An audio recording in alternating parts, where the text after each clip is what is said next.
Hello, I'm Meredith Busch, and today I want to talk about public history, and in particular, local history. As a California native, I've always overlooked the small corners of history that existed in our local environs. To many of us, history was old, and nothing in California was old, even historic places, with perhaps the exception of California missions. For me, the only time I studied California history was the 4th grade, the year when students create artistic masterpieces replicating missions, read books about Japanese internment camps, and emulate 49ers by staking claims, panning for gold, and baking coffee can bread. Outside of these few topics, nothing else about California history seemed interesting or memorable to me. We are a newer state, and because of the value of our land, very little has been preserved. However, I'm lucky enough to live in an area where a little pocket has been preserved, like a time capsule, but also a very chic place to brunch, Old Town Orange. Now surrounded by developed land, Orange, as its name suggests, was once home to a vibrant agricultural community, and therefore a beautiful downtown. That's where we are today. Even during my childhood, there were remnants of Orange County's agricultural past. Orchards remained, strawberry fields burst forth from between planned post-war residential communities, and farmers market had a different meaning then. It was a storefront, locally stocked, with vibrant produce. However, Disneyland grew, and Los Angeles extended its reach further south and inland, and seemingly every spare piece of land was developed.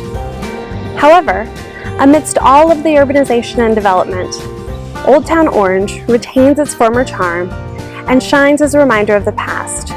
You've probably seen it yourself in movies like That Thing You Do, Big Mama's House, The Benchwarmers, or in TV shows like The West Wing and American Horror Story.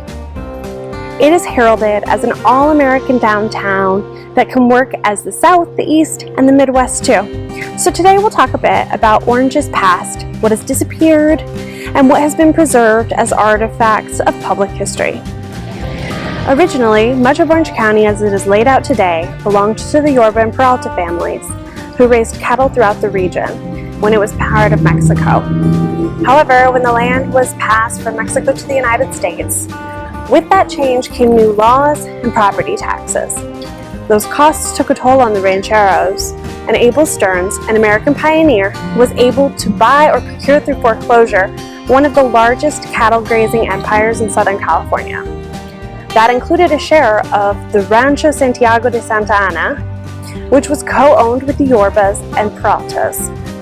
In 1863 and 1864, there was a terrible drought, resulting in massive cattle losses, and in order to split the ranch, though for financial reasons, they needed legal services.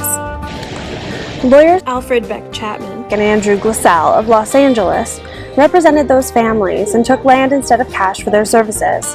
By 1870, they had acquired over 8,000 acres in now Orange County.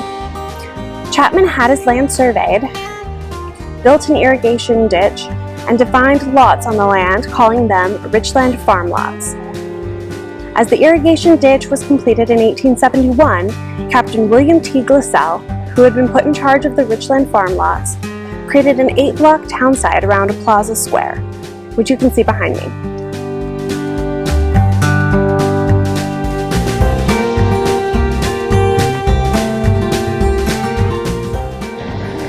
This is the center of the Plaza Historic District, which was added to the National Register of Historic Places in 1982.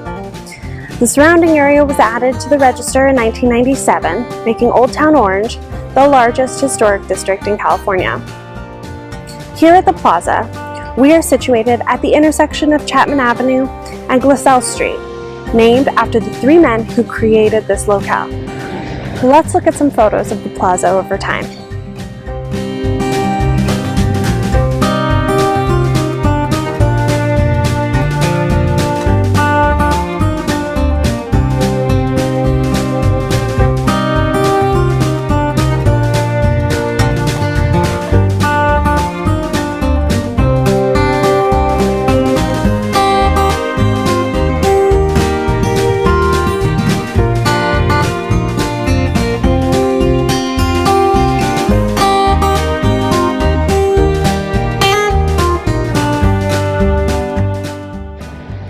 Many open spaces in this area have not been preserved, especially since the area boomed with post-war suburban development in the 1950s. Thankfully, the plaza remained until the 1980s when it was listed on the National Register for Historic Places.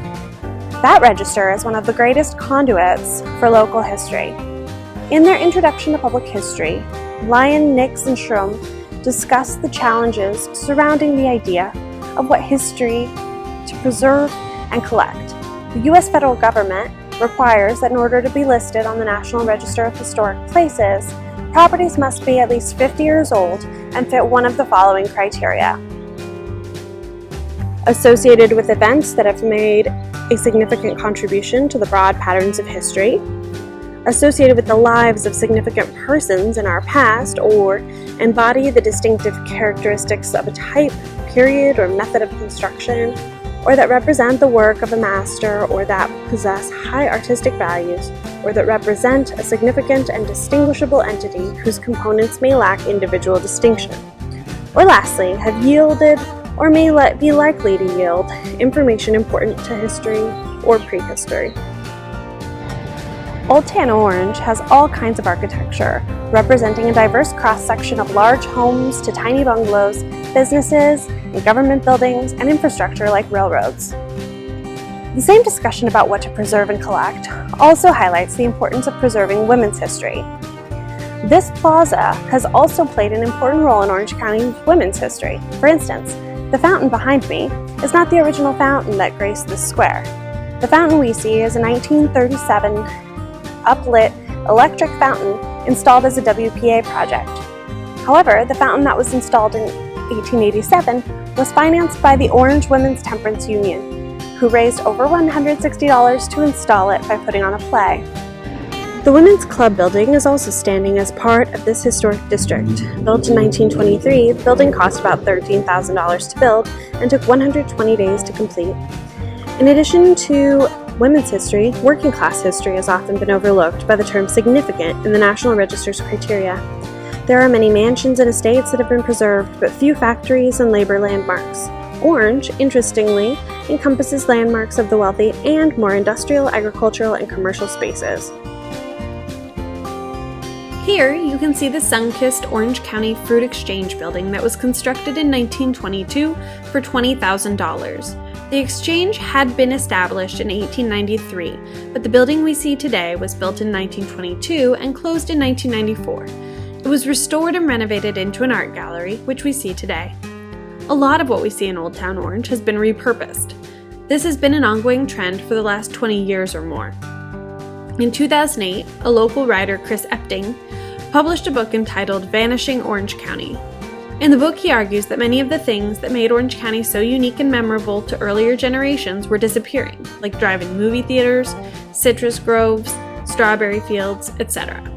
While agriculture in this area has dwindled, there still remain a few cattle ranches nestled in the deeper parts of the former Rancho Santiago de Santa Ana, and many of the buildings that remind us of bygone days still stand.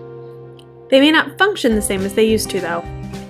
For example, a Wells Fargo and a coffee shop in a bank building, a church and an old theater, and an art gallery in the Fruit Exchange.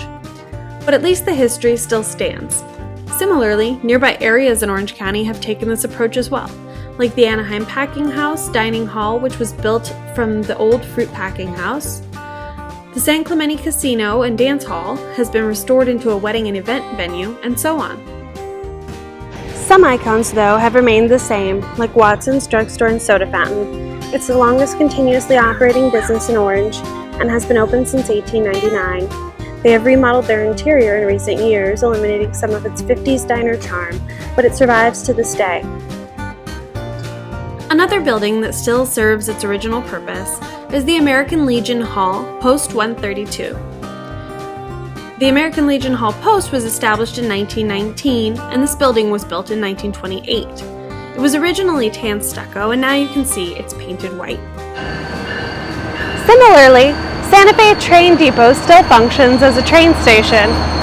We're here at Santa Fe Depot Park, which was laid out in 1891 on 1.7 acres in front of the Veterans War Memorial, which was dedicated in the year 2000. While many of the landmarks from former eras are gone, we are lucky to have Old Town Orange as a time capsule to remind us all where we came from. Thanks to the National Register of Historic Places, the surge of primary source publications like the Then and Now series, which for Southern California are indispensable resources of public history, CaliSphere archives of photos, and the Orange Public Library's own fantastic collections on Orange County history, we can step back in time to imagine what it used to be like here. I found the following excerpt by Nathan Harwood, a pioneer in Orange in 1872, particularly good kindling for my imagination. I stepped off the stage at Santa Ana. I had seen Mr. Tustin at the hotel in Los Angeles, and he had invited me to settle at his place called Tustin City. But he had no water ditch as yet, and I had brought with me 500 rooted grapevines and must have water to get them out. I was told that 3 miles from Tustin there was a small water ditch and a town laid out called Richland. So I started for that place, getting directions from Mr. Spurgeon at Santa Ana. I found a trail that led in the right direction, and following it up I came to a little house where 2 men were at work digging a well. This was Mr. Putnam's place.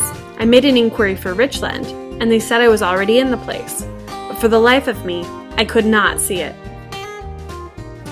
Today, all you can see is city, but thinking back to the important decision that Chapman made to irrigate Orange, it is incredible to consider what may never have been. I've lived in Orange County my whole life, and since looking into the local history and finding so many collected and archived images and documents, I am thankful for these aspects of public history. When I drive on Glassell, I can now see the horse-drawn buggies. When I visit the beach, I now see the tents for migrant workers. I'll never see my hometowns the same again. To me, Richland was a beautiful name for Chapman to choose, and an apt one. We are certainly richer for what he created.